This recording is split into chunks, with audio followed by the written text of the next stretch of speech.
Një pjesë e banorëve të Dropullit drejtojnë studiove ligjore për të zgjidhur problemet e tyre, si me shtetin ashtu edhe midis tyre. Emigracioni për masave të larta në këtë zonë ka krijuar shumë çështje të mbartura ligjore, pasi e kishin të pamundur të zgjidhnin paqen prezent. Avokatja Stella Doka na sqaron se Dropullit përballen me problemet që lidhen me pronën, pasi nuk kanë mundur të sigurojnë certifikatën përkatëse.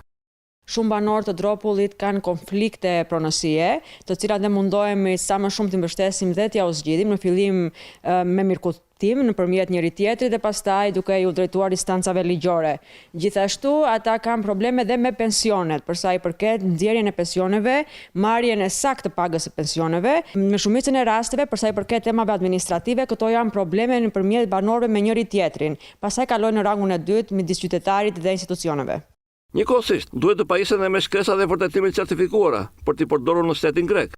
Për më tepër kanë vështirësi edhe me përkthimet zyrtare, nga gjuha shqipe në gjuhën greke, sepse u duhet patjetër një përkthyer zyrtar i licencuar grek.